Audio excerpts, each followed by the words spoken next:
Fortune Wookiee. The Secret of the Fortune Wookiee, right? Yeah. Tell me about Oh, I'm so excited about it.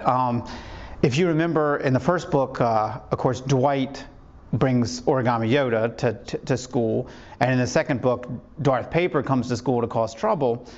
Well, in this third book, Chewbacca is there to try to help things out, and one of the girls is operating Chewbacca this time, Sarah, and so there's a lot more girl power in this book, and I really hope people are going to like it, but there's still all the crazy business that the boys have been enjoying, so hopefully everybody's going to like this one. I sure hope so.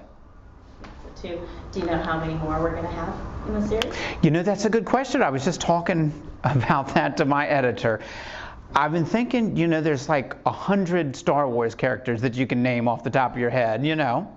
So why stop if we're all having fun? Sounds like a good plan to me. Who is your favorite Star Wars character?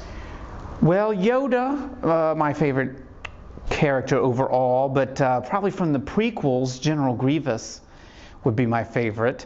And then in the Clone Wars series, Ventress is my favorite. So, you know, there's 2 more books right there, maybe.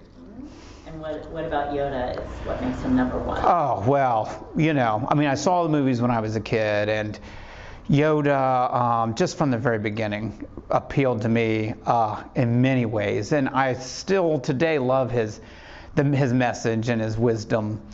And he's just an amazing character. He looks cool.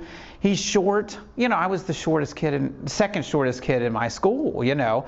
And this idea that the shortest person in Star Wars could be the most powerful, that's pretty awesome. So, yeah, I just love Yoda. And where did the origami come in? You know, that's a good question. My mother got me started on origami when I was a real little kid.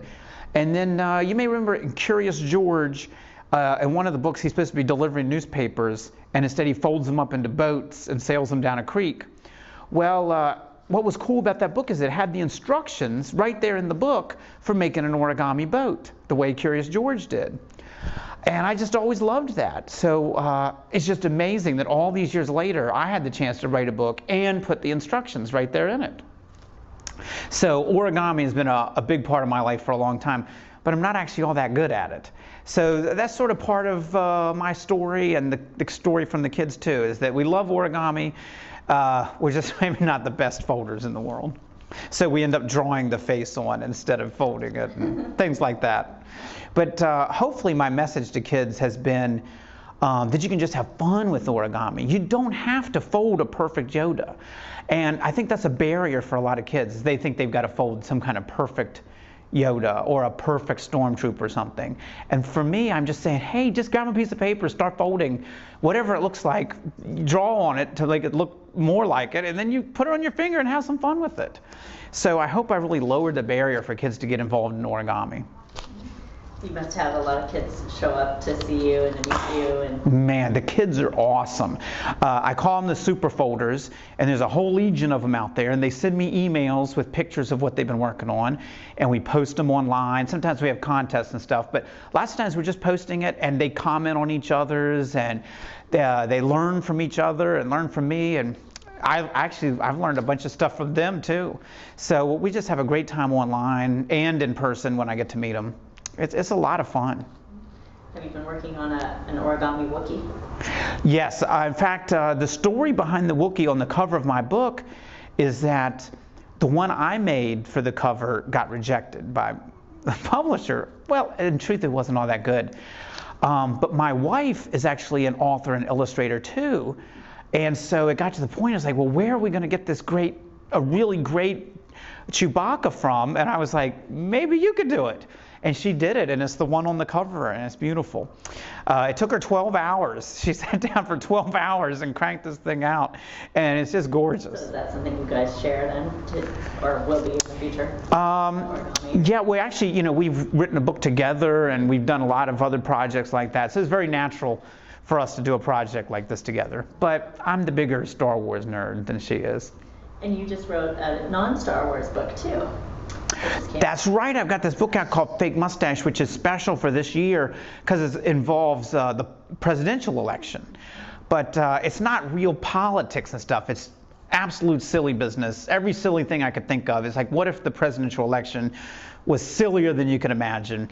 And so there's this kid who gets a fake mustache, so he looks like an adult, so he can do anything that an adult can do.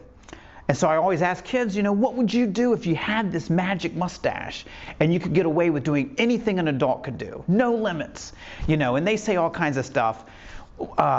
Like they want to drive a car, or some of them want to drive a car off a cliff. They want to do all this crazy stuff. Well, the kid in my book basically decides he wants to rule the world. And so the first step is to become president of the United States. So he runs for president, and because of his mustache, everybody thinks he's a real adult. And actually, his mustache is so cool looking, everybody wants to vote for him. So it looks like he's going to win the election. So it's absolute silly business, and this is the year to read it, so I hope people like it. Do you think you'll do more standalone books? I've got a few other plans for some more standalone books, and it would be great if I could just keep on going with lots of Star Wars and lots of other stuff. I'm having a ball. I'm having a great time. Great. Well, we love reading your books. Well, thanks. Super fun. So thank you. Well, thanks a lot, and may the books be with you.